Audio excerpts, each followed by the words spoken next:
Our next animal is a stealth fighter always on the hunt for a victim.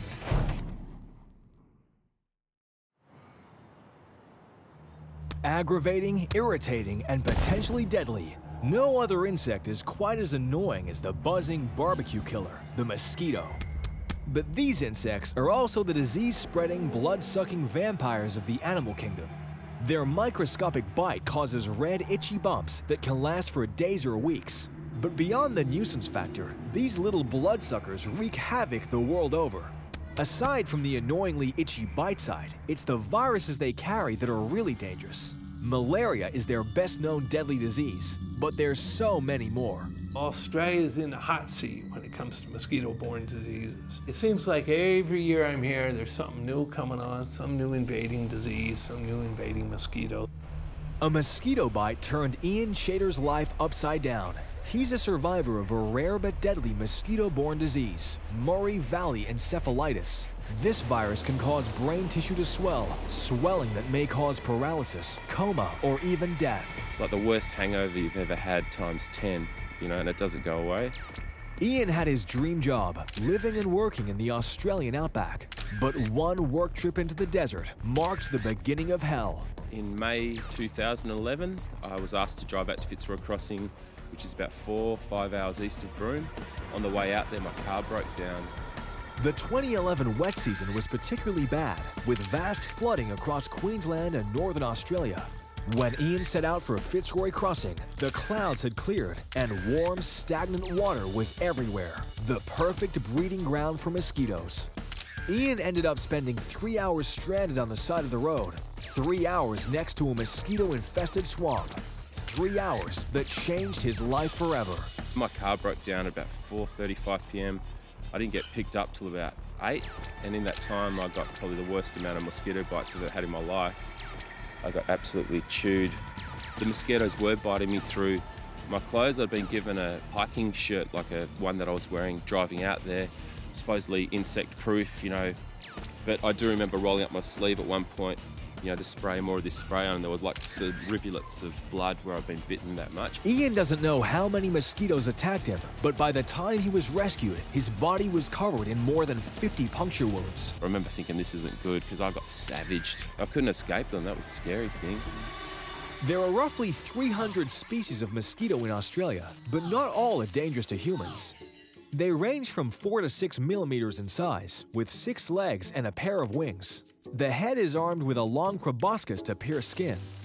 Males are sweet nectar-loving types and only live for about a week. It's the females that feed on animal blood. Their lifespan is a month, plenty of time to spread disease.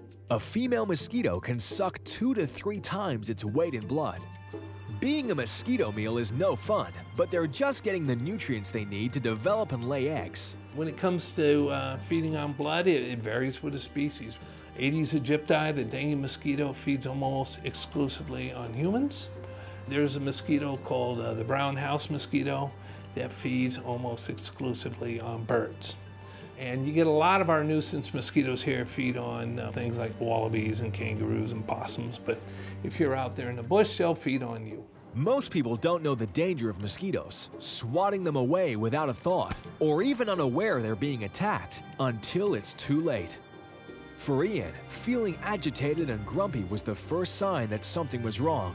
Then overnight, the virus hit with full force. I woke up the next morning, hallucinating this woman above my head, diarrhea in my sleeping bag, crying. I was screaming at one point, and there's things I don't remember. I was told things. I tried to get up and walk and fell on my face, and pretty out there stuff, but I don't remember it, thank God. Doctors suspected a mosquito-borne virus. They took Ian's blood, and when the results came back, the news they delivered was devastating. He said, "You have a potentially fatal virus. You should call your family. There's nothing we can do, but I think you'll be okay." So I was no Ross River, no Barmah Forest, no dengue, no Kunjun, which is another one, but my Murray Valley level was like right up, and they just said, "You've got Murray Valley encephalitis." If you get Murray Valley encephalitis, or MVE, it's likely your temperature will soar, your head will pound, you'll become confused and feel so tired you can barely move. In the worst cases, the virus causes fits and seizures. People can't believe that something as small as a mosquito Someone like me was surfing all the time and running around the desert, basically spent a year of my life in and out of bed. The virus lives in water birds and is carried by mosquitoes into humans. Many victims end up in hospital, but there's no cure and treatment is limited. Murray Valley encephalitis seems to be restricted for the most part to the tropics, like the Kimberley, Northern Territory. Those are the areas where you never see large numbers of cases. You might only have a couple, 2 or 3 human cases a year. But because the outcome is so devastating, with death, or you could be in a coma for the rest of your life.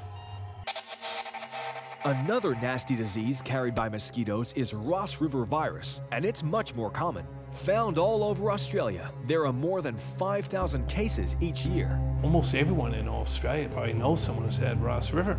I've had it and didn't know I had it. There are a lot of mosquitoes who carry Ross River, and it's extremely common, particularly in the summer. It tends to get you sort of an arthritis thing, where you aches and pains, you feel tired, and as I say, you have a hard time opening a stubby.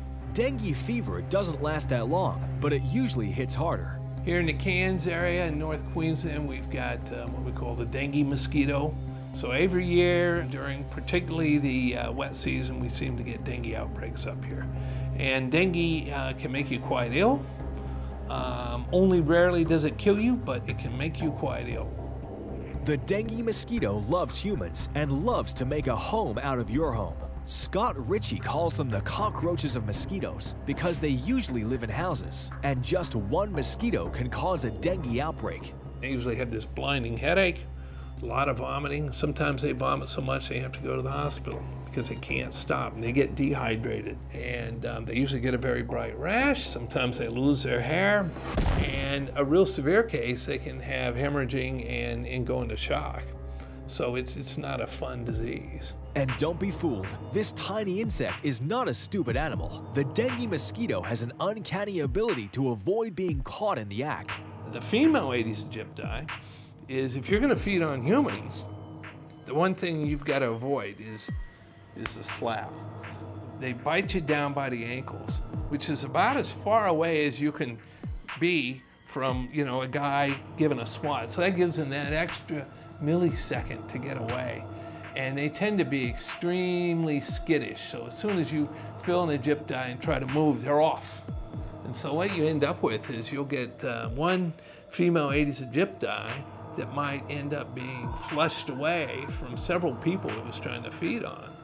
And in a sense, bite several people. In one house, you might get 4 or 5 people come down with dengue, and it was from, one single mosquito.